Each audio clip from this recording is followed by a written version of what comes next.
ये वाला जो प्रोडक्ट है मैंने 200 रुपये में बल्क में परचेज किया। अब यदि इसको मैं 499 रुपये में फ्लिपकार्ट पे सेल करता हूँ तो इस पे मुझे हर एक ऑर्डर पे 150 रुपये मिलेगा। लेकिन यदि मैं इसको 399 रुपये में सेल करता हूँ तो मुझे ओनली 50 रुपये मिलेंगे। उसके बाद मुझे एडवर्टीजमेंट भी चलाने हैं, प्रमोशन भी चलाने हैं, मुझे कस्टमर रिटर्न्स भी आने, तो मे भी हो सकता है मुझे 50 रुपये में प्रॉफिट लेके लॉस हो।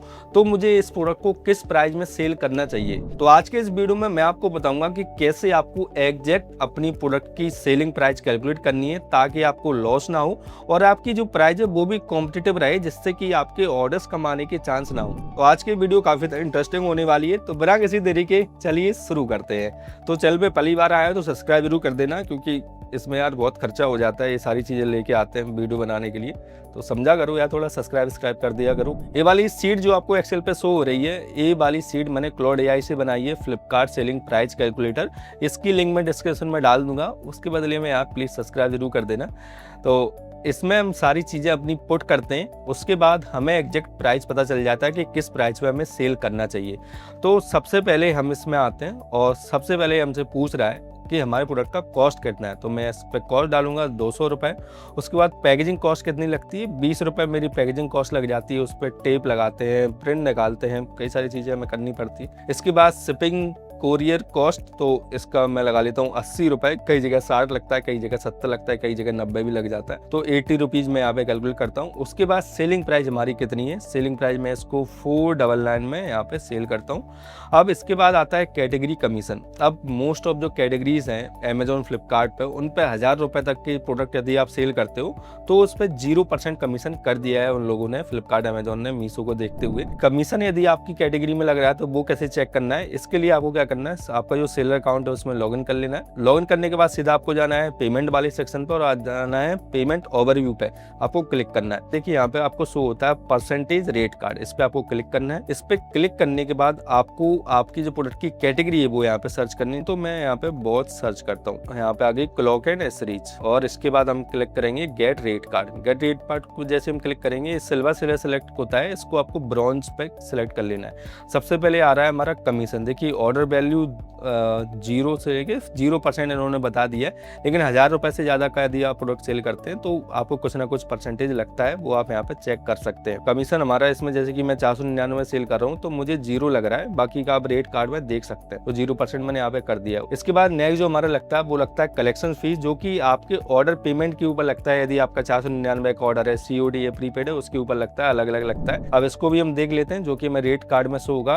तो यहाँ पे हम देखते हैं कलेक्शन फीस, तो कलेक्शन फीस यहाँ पे 0 बता रहा है, लेकिन भाई कलेक्शन फीस लगता है 10-20 रुपए लगता है। आप पेमेंट्स में जाके आप देख सकते हैं, तो मैंने यहाँ पे 20 रुपए आपको ऐड करके चल रहा है। यहाँ पे 25 रुपए है तो मैं इसको 20 रुपए की देता हूँ। 20 रुपीज़ हमारा कलेक्शन फीस लगने वाला है। इसके बाद लगता है हमारा फिक्स्ड फीस। फिक्स्ड फीस किस हिसाब से लगता है तो वो हम देख लेते हैं। फिक्स्ड फीस यदि आपका जो प्रोडक्ट है वो 200 रुपए तक का है तो 16 रुपए लगता है, 300 रुपए तक का है तो 17 रुपए लगता है, और 500 रुपए तक का है तो आपका 19 रुपए लगता है। तो हमें हमारा जो प्रोडक्ट है वो 500 रुपए तक का है, 499 का है, तो 19 रुपए हमारा जो है वो यहाँ पे कलेक्शन फीस लगेगा। उसके बाद यहाँ पर लग रहा है GST। GST किस पे लग रहा है, आपकी जो कलेक्शन फीस और आपकी जो फिक्स्ड फीस है उस पे आपका 18% GST लगता है, जो कि आपका 7 रुपये कैलकुलेट होके आता है।